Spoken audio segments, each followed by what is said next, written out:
morning, everyone. This glorious morning, afternoon, or night that you are watching us. I'm Joe, and that's Jeremy, and this is the Cup of Joe show. Um, Space Jam's on right now, so I don't know how much effort I'm going to put into this episode, to be honest with you, because I'm avoiding watching Space Jam for this. So let's get right to it. After that, I saw a movie last week. Two big movie stars, Will Smith and Margot Robbie, starred in Focus.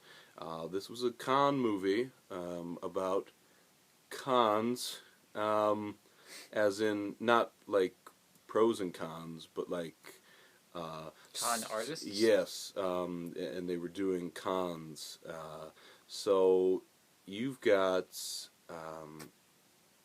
movie starts off with these two, Will Smith and Margot Robbie, and they come together. In fact, when Margot Robbie is trying to con Will Smith, and Will Smith sees directly through it. So Margot Robbie eventually realizes that he is better than her, and she could learn from him.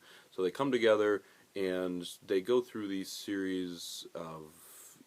Actually, they pretty much go to the Super Bowl, and they start to steal, like, I don't want to say petty things, because they end up making a good amount of money in the things they steal. Margot Robbie gets better at what she does, and then so that's basically where this movie takes off, and it just builds from there. And to be honest with you, when this movie started, I liked it. I liked where it was going. Chemistry is really good between Will Smith and Margot Robbie. They're two very good actors, and the biggest thing I'll take away from this movie is that Suicide Squad is looking pretty good. If these two build that chemistry already now, obviously they'll be two completely different characters, but it's a good sign to see that they could work well off each other in a movie. So that is going to be the biggest takeaway from this movie, and I say that because this movie's really not that good. Unfortunately, despite the star power of Will Smith and Margot Robbie, Will Smith, he's had a few stinkers, unfortunately, and I've kind of been waiting for him to get rise back up to giving us a really solid movie, and it just hasn't happened recently. So and like I said, Focus wasn't it. It started off very good, and then it got way too convoluted. There's two acts to this film, and the first one is very good, and then all of a sudden it just cuts to this completely different film that just becomes way too convoluted. By the end of it, I'm still trying to figure out, like, logically how it ended, and it just fails that test. I mean, and looking into these movies, there's a way to do it, and that's Ocean's 11. And whereas it's ridiculous how Ocean's 11 does work out in the end, they take you step by step, telling you at least how they did it. And Focus just basically, once the end hits, they just throw everything at you at once, and it makes no sense. And in a movie like this, I guess you're supposed to suspend your belief, but it's, oh my gosh, it's just way too convoluted. I'm still trying to figure it out, but I should stop because it was just bad writing, and that's basically it. So I wouldn't recommend this movie. It's too convoluted. Your brain will explode by the time you're out of there, because you're trying to make sense of nonsense, unfortunately. So like I said, the one thing you take away is that Will Smith and Margot Robbie had great chemistry on screen. So that's great for Suicide Squad. And to be honest with you, that's a movie I care more about than Focus. I'd rather Suicide Squad be great and Focus be than it be the other way around. So, good news in the DCU, bad news for Focus. And horrible title. They were just, I don't know, bad marketing, horrible title. It's like Focus is like whatever that Focus company or whatever. Like like Fox Focus, or is there a company called Focus? I think I think it's Fox Focus. Like this, it's basically like the same logo, okay. And like they basically like in the first 10 minutes, they're just Will Smith's just like, you see, it's all about focus, and then he's just like, that's why we call it that. And I'm just like, oh my god, terrible. So, I wouldn't see Focus, and people really aren't. So, but we'll get to that with the box office and Jeremy Evans. Yes. Here we go. Yes, here we go. Last weekend wasn't very good. In a nutshell, only had 2 openers and neither particularly impressed. The first of which was The Lazarus Effect. That opened in 5th place to $10.2 million. For a movie with a production budget of apparently $3.3 million, I guess that's actually not that bad. But, horror's actually been having a bit of a tough time at the box office lately, so the genre was kind of cruising along there for a while, so I don't know, maybe people just got tired of it, or maybe the movies just suck really bad, which The Lazarus Effect seemed to, suck really bad.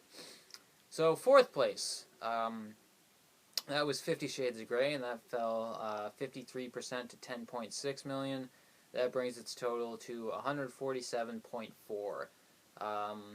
It's not that surprising that 50 Shades continues to just, completely fall apart. It was always going to be a front-loaded movie, but, the way it looks now, it's going to end up with, 165, maybe 170, so it'll barely double its opening weekend. But, once again, absolutely incredible numbers overseas. So, yep. Number 3 was the SpongeBob movie, Sponge Out of Water. That was down 35% to $10.8 million. That gives it a total of just under $140 million.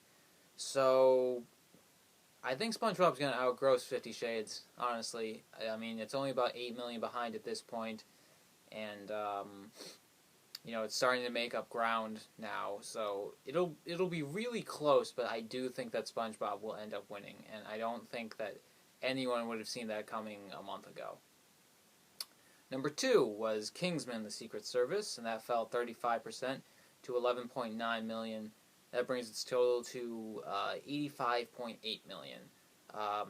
At this point, it's starting to run a little ahead of the pace of Daredevil, so that's always good if you're ahead of Daredevil. Not that it's that hard to do in some ways. But anyway, Kingsman is definitely going to get over 100. Could probably end up around 110 million or so, and that's quite solid. Mm-hmm. Our number 1 movie was Focus, and that opened to 18.7 million. That's kind of disappointing. It seemed like most predictions were in the low to mid 20s. I think I was thinking 22-ish or something like that. So this is kind of disappointing, and it just continues, to show that Will Smith is not anywhere near the draw that he once was. Late 90s into even the late 00s, 2000s, whatever you want to call it. He was just unstoppable. He could open a movie just 50 million just on him, just no problem. And now was Focus R? Yes. Okay. All right. Yeah. So I think that affected things, but at the same time, I think it could be a good stepping stone for Suicide Squad, as you were saying. You would get Will Smith in an R movie with Margot Robbie. I don't know if Suicide Squad is going to be R. It feels like a movie that should be but I don't know if DC would do that. That's kind of risky. But yeah, it could be a good, I guess, slight taste of things to come in Suicide Squad. So we'll see. Yeah, see, DC's kind of teetering on a line where they're going dark and gritty, but I don't think they're going to make things R. I don't know. Obviously, DC really has their work cut out for them. It's fine. It's fine to go dark and gritty, but again, you gotta. It's tough to do that without going R, especially with a movie like Suicide Squad. But as we just saw from 50 Shades, if it's a movie that people want to see, it can open really, really high, and I don't think Suicide Squad would be as terrible as 50 Shades, so it would probably have better legs. So yeah, but Suicide Squad isn't based off of Twilight fan fiction that people really love. So yeah, true. But anyway, well, since we have time, believe it or not, did you see the new Avengers trailer? I did. Third yes. one. Yes, I did. What did you think about it? Well, I was kind of on the fence about seeing this movie. I just, I wasn't really feeling it. Marvel is just doing all right, but I think that this trailer probably pushed me just over the edge. I'll go see it like 2 or 3 weeks after it comes out. But yeah. What about you?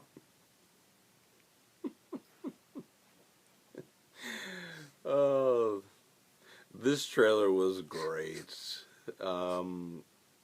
Honestly, the only bad thing about it is now, I'll know parts of the fights that, I'll go in and just be like, oh, I saw that in the trailer. But I'm not denying the greatness of this. It was so cool. It's really, honestly, everything about this movie is really coming together. I don't know how they're going to stop Quicksilver. Again, as we've seen in X-Men, and he's really fast. I think they're going to have to make him slower than he was in X-Men. Yeah, it's true. That's true. Well, I don't know. Maybe Thor will just swing his hammer randomly and just knock him out. Okay, maybe that's how it'll be done. On accident. But anyway, yeah, I don't know how they're going to stop Ultron. So it's cool to see those stakes. More Hulk fighting, Hulkbuster punching him up a building, which is as cool as it sounds. Really, one of the money shots of the trailer is, it looks so cool, and maybe because it feels like it's straight out of a comic book, is that scene where they're in the forest and they're all in the air and they're all doing something. I mean, that's really, I feel like that's the money shot of the trailer. And you get a glimpse of Vision at the end. I was listening to a movie talk show, and they're just like, since when does a trailer get an after credits scene? And that was Vision. It'll be cool to actually see Paul Bettany, not just a voice, but as Vision, because it looks like Paul Bettany. So it'll be cool to actually see that. So yeah, if I wasn't excited before, which I was, which I think was a sentiment that you were echoing in your sarcasm. Yes. I'm even more excited now. I mean, let's this is obviously the final trailer, but no more, guys. All right, we're good. We know. So let's just see the movie. The one thing that annoys me about the trailer is that Black Widow is just like, do I always have to clean up after you guys? They really put her on a motorcycle to behind all the action just to give her a part. And I hope that the next line in the trailer is Captain America turning around oh, you want to get up here? You want to get up here and fight Ultron? You'll be dead in 2 seconds. But anyway, not a big deal, honestly, but nitpicking. Anyway. Yes. There's some movies that coming out this weekend. Well, actually, they came out this weekend. And yesterday, in fact. Yep. And let's start with what's the awful one? Unfinished Business. Yeah, Unfinished Business. This is a movie starring Vince Vaughn, and it is this point where we just lost all our viewers. Okay, so Vince Vaughn, Dave Franco, and Tom Wilkinson, I think is his name. Falcone. Yes, yeah. Yeah. Mm-hmm. Good. All right. Okay, this movie, no, this movie's just gonna be bad. I was gonna say parts of the trailer that like made me chuckle, but ultimately, this movie's just gonna be bad. Judging by like the quality of the jokes in the trailers, it's gonna be it's gonna be bad. I lost my virginity twice. That's not how it works. You know, actual line from the trailer. I don't know. Vince Vaughn's got to figure it out. This movie's gonna be bad. I hear Vince Vaughn is going to be on the second season of True Detective, which helped start off the Matthew McConaughey rise back to the top. McConaissance? Yeah, Mhm. exactly. Mm-hmm. So, I don't know, maybe that'll be good for him, but yeah, he's just been a disaster lately. I don't think Unfinished Business is even going to hit 10 million. Yeah. It's sad because I really do think Vince Vaughn is talented. He's just in the wrong stuff. I think that Wedding Crashers is absolutely... Wedding Crashers is one of like the funniest movies like ever. Honestly, to me, it's just every time I put it on, I could just I can't turn away from it because it's just that funny. And Vince Vaughn is such a strong character in it, so he can do comedy. And it's just been, whew, it's been bad. It's been bad. I mean, since Wedding Crashers, I mean, Old School was all. I really liked Old School. Some people don't, but I really liked it. Old School's a good movie. Good. All right. And you know, I'd like to see him tackle True Detective. There you go. I would like to see him tackle something dramatic because he can do it. I mean, if you've ever seen Domestic Disturbance, he could absolutely kill a dramatic role. But anyway, moving on to possibly a better movie. Chappie is also coming out. Also came out. It's from Neil Blomkamp, who directed District 9 and Elysium. Although the trailers will have you believe that he only directed District 9. The only thing I'll say is District 9 was great and groundbreaking. Elysium was not. Although it looked very good. But it was not. So, I don't know what number 3 brings, but honestly, the trailers really haven't done much for me. But neither did the trailers for District 9, so I don't know. I don't know what to think about this movie.